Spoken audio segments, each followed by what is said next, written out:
$50,000 has been allocated for improvements at Scottsbluff's Lander Soccer Complex.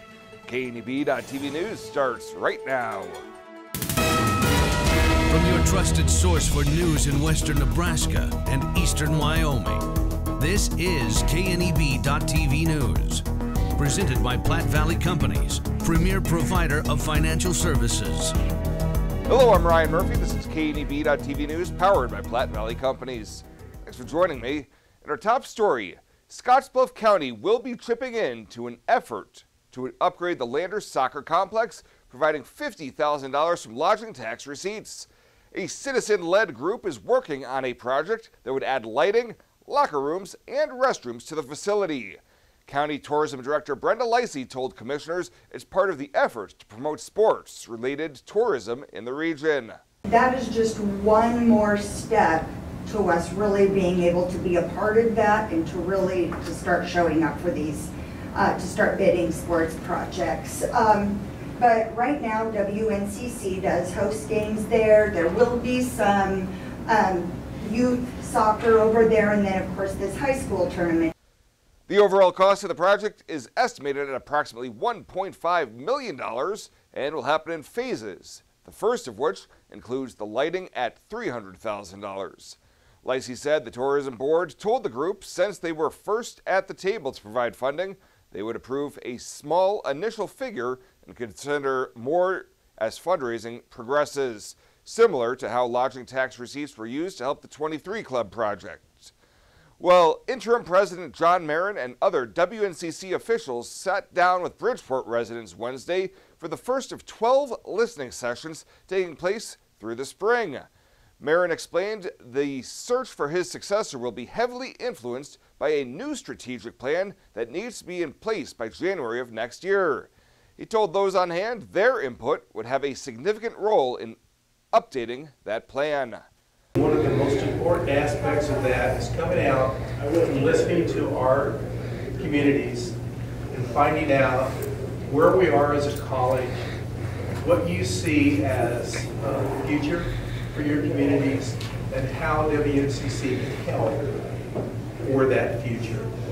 Attendees discussed a variety of issues, such as expansion of non-credit training to help existing and new businesses develop employees, and increasing visibility of the college in communities throughout the areas they serve. Additional listening sessions are scheduled for March 3rd, 9th, 23rd, and 30th in Alliance, Sidney, Rushville, and Chadron, respectively. An April 27th date has been set for Gering, with additional dates in other counties to be determined. We'll have more news right after this. The journey of a dream becoming reality. When we're young, a dream develops into a passion. That passion continues to manifest and grows as you do. It becomes all you want to do and all you want to be. It gives you direction. It drives you. Then, your dream has become a reality. When that dream is ready to be reality, Platte Valley Bank will be with you every step of the way. Life Care promises us that we are looked after and taken care of properly. If I didn't have Life Care, I would be probably scared to death about having enough money for when I got older or when I got sick. Moving in here was an easy decision and in fact a no-brainer. I looked at it as actually buying long-term care insurance, and in retrospect, a good move. One of the things that convinces me that we did the right thing is no matter what happens, we will constantly be taken care of. The whole thing is just vital because you don't have to be worried about what's ahead for you. It's there, it's in black and white, and that's reassuring. This is home. It has been from the day I moved in. Welcome back. Golfers who patronize Monument Shadows Golf Course in Gering can expect to pay more when hitting the links in 2022.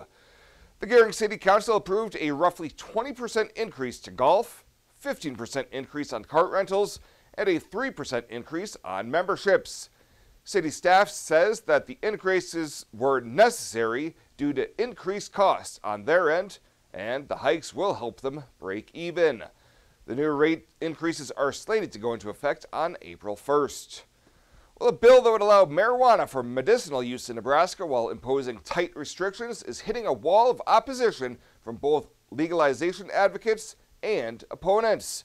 Some legalization supporters blasted the measure on Wednesday as a poison pill that would effectively make it impossible to produce or obtain the drug legally. Opponents say they still don't want to see the drug legalized in Nebraska, calling the push a slippery slope towards recreational use. The bill also would not allow smokable marijuana. Some users say smoking the drug is the only way they experience its medicinal benefits. And a seasoned political operative from Omaha will become the next executive director of the Nebraska Democratic Party. Party officials say Precious McKesson will replace the party's current executive director, Jim Rogers, in late March. Rogers is taking a different job in the private sector after 8 years in his post. McKesson has served as the state's party's finance director and has worked as the Nebraska political director of Joe Biden's 2020 presidential campaign. She was also the first woman and African American to serve as the elector for the Democratic Party in Nebraska, making history when she cast an electoral college vote for Biden and Vice President Kamala Harris. What a year 2020 was. Now's the time to get out and travel this summer to see family and friends you were not able to see this last year. Spend more time enjoying your trip by flying United Airlines, operated by SkyWest with daily flights to and from Denver. Reserve your flight today and remember United miles can be earned and redeemed with your flights. While at the airport, stop and enjoy authentic Italian food at Roma Italian Restaurant. And don't forget, Thrifty Car Rental is here for your car rental needs. Make life easier, relax, and hitch a ride with your BFF, Western Nebraska Regional Airport. Welcome to Kelly's, home of the Valley's best selection of wine, spirits, and beer. Whether you're brand loyal to the tried and true brew or really enjoy trying something different and new, Kelly's has something for everyone. Family owned and operated and right on your way on West 27th Street in Scotts Bluff. Kelly's Liquor. If you can't find it at Kelly's, it's not worth drinking.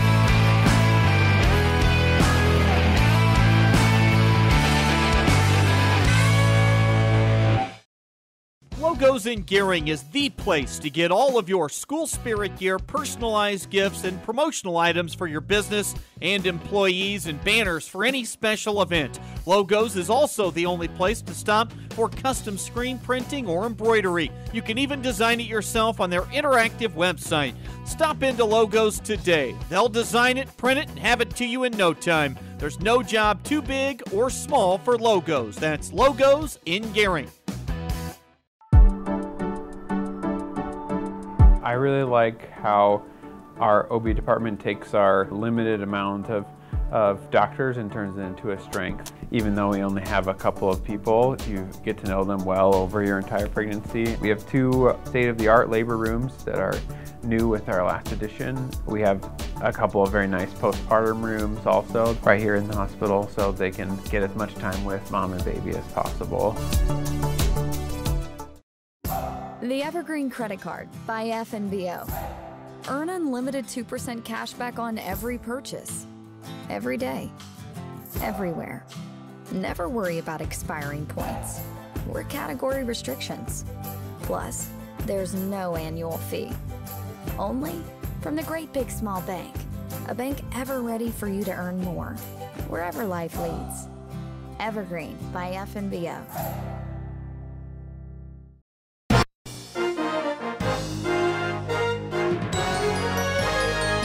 This is KNEB.TV Ag News from the FNBO Ag Desk. FNBO, the Great Big Small Bank. Welcome to this week's Cattle Call. I'm Susan Littlefield. An interesting start to the week as we see a bit of a comeback in the market trade, but really we're going to focus on what the fundamentals are. We're getting back to whatever this normal is. We've got cash that could see steady even higher yet this week. We've been talking about adjusting of the basis with Brad for the last couple of weeks. We'll see. Are we there or do we have more to go? Add to it the outside market influences that we all know about whenever you turn on the radio or on your evening news. all having its toll as well. As we welcome Brad Koima, he's with Koima and Varlick out of Sioux Center, Iowa. Let's start out about these fundamentals. Are we starting to get back to some sort of normal with the processing and movement of cattle? Boy, do I love that word too, Susan. Huh? It's been a while. Normal. Yeah. Dating all the way back to really August of 19 when we had the Holcomb fire. I've got some of the folks that I know, in the commercial side of the industry that are using that word actually normal. They're getting a normal population to come to work. They're able to depend on transportation in terms of moving meat. You've got a fairly robust still, even though seasonally right now, this is the time of year where you probably see a bit of a slowdown in some of the meat movement, but and that's natural. But in terms of being worried about, being able to feed the supply chain, no. So yes, it's great. And the other side of that is that I think the packer's delighted. He's making plenty of money. He can buy cattle like he likes. The cattle are of excellent condition. Some of that because the weather's been so mild that the producer's got great performance. The producer's happy with it, Susan, and we're even making a little bit of money. I mean, who would have thought that we could actually make this thing work finally, right? So, that usually that kind of a healthy thing from front end to tail usually is good, and because I don't think anybody's fighting the market. Cattle are big, but that's because the weather's been so good.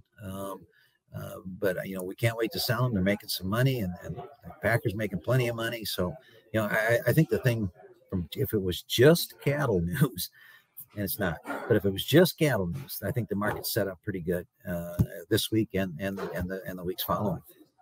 So having said that, are we going to see cash at least steady, or could we see a couple buck move on this week? I think all of steady, in my opinion. And I think the Packers going to try to kill that big 660 or so. I really think, and a little bit of weather on some of the cattle here. I wouldn't be at all surprised that we can't be $1 higher, maybe $2. I think we're going to start out here asking 145. We got 143 last week. Then we'll see where the chips fall. It's only Tuesday yet. What about for this basis? You and I have talked about this over the last couple of weeks, where we're at on this basis. Do we still have some more adjusting to go? Maybe a little bit. I don't think so much in the February. We did see a handful of deliveries early in the delivery period where there was a couple people that thought it was worthwhile to deliver. Kind of questionable, I thought, even at that time. I certainly don't think that delivery is in their best interest now from a basis standpoint. But we had April like about almost $6 over the Feb cattle here about 20 days ago. It's like the 2nd of February, I think we were about 6 over. Today we got down to 2.25. So a big adjustment, moving that April closer to the February, and also with the increasing cash market, moving the April closer to the cash. The only reason I bring this up is I think it's much healthier for whether you think futures are the dumbest thing that anybody invented or not. When you have the futures market at a premium, what does that do? That makes you pay more than you want to for feeder cattle, right? It also has a tendency to make you carry the cattle more. Like you think, well, look at that. The market's going to get better. I'll just make the cattle bigger, right? Now, I think, as you've narrowed that up, you've disincentived the producer to do that. I think that's healthy. I could see us doing a little more of that. And also the component of that, Susan, is that April cattle, guess what? Funds trade our market. And sometimes the funds are more important than any cattle fundamental you can make up. And the next movement here, unfortunately, is going to be that the funds are going to move some of their long positions backwards. And that's been going on a little bit for a couple of days. You could certainly see it today with the way the April-June relationship did, and you could certainly see it as well on Friday. So you're going to catch some fund selling in the Aprils, no matter what the news is. What about, speaking of news, what about these outside market influences we're seeing? Russia, Ukraine, the economy. It just seems like there's a lot of fingers in this cattle pot that could affect our outcome. You're absolutely right. It's a great question. I liken it to going to SeaWorld, right? The first 2 rows, if you sit there, you might get wet. If you trade cattle or feed cattle, every day that you go home, there's a chance that there could be some news to make you be sharply lower in the morning. Cattle, extremely sensitive. It's always been viewed as a elastic demand item. That's what, that's the excuse everybody uses. So yes, we are very prone to, I know I'm watching the stock market, worried about tomorrow morning's opening. If we don't, straighten up here a little bit, stocks are really tanking here this last while here.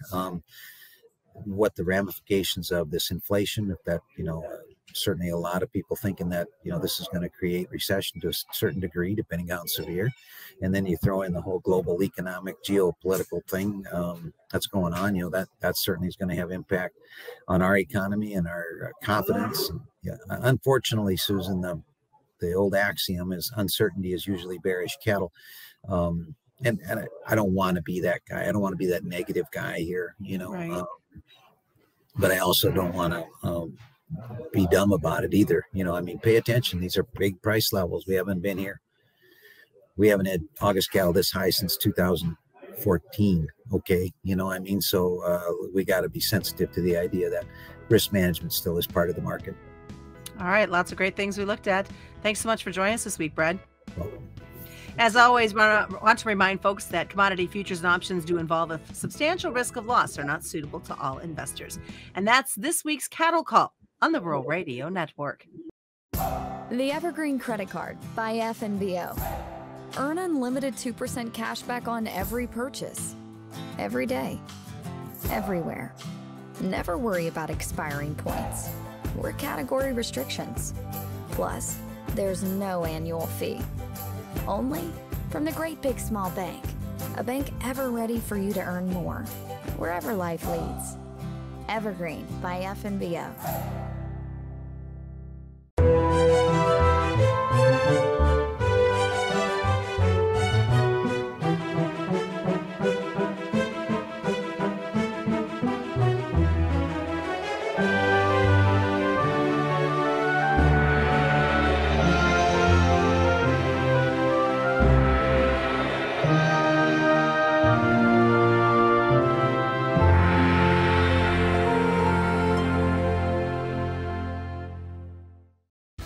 Well, let's take a peek at what's happening on your weekend community calendar.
The community calendar is brought to you by Riverstone Bank. First State Bank is now Riverstone Bank. Community strong with the same people you know and trust. Find out what convenient really means at the Western Travel Terminal. Start with our great selection of food and drinks, from for real milkshakes and fresh brewed coffee to snacks and hot food. Next, check out our beer and spirits with their everyday low prices. Finally, let us work for you with our full-service gas station and automatic truck and car wash. All this can be found at 822 South Beltline in Scottsbluff. Western Travel Terminal, your convenient shopping, restaurant, and full-service gas leader. Swipe right, swipe left, endlessly searching. Finding the perfect match isn't always perfect, but it can be when it comes to finances. Nora found the perfect business loan. Jenny opened her first savings account. Grammy loves her checking account. We found a match for Wilson Farms. The Sandersons were matched with a mortgage. Regardless of your financial situation, Platte Valley Bank will match you with the perfect solution. Find your match at Platte Valley Bank. And finally tonight, Healthy Blue Nebraska is helping food insecure families throughout western Nebraska with a $25,000 donation to the United Way of Western Nebraska's Fighting Hunger in Our Community program. This contribution will allow United Way to ensure that hundreds of local residents will have access to necessary food for their families through food distributions for food insecure families, including seniors, low-income families, and those experiencing food insecurity. Fighting Hunger in Our Communities provides each household with several complete meals, including non-perishable items, fresh fruit and vegetables, meat and dairy products for local families. The first event in 2022 is set for February 25th, serving 100 families in Chadron. Well, that does it for us this time. Thank you so much for tuning in. Stay safe out there. See you here back on Monday.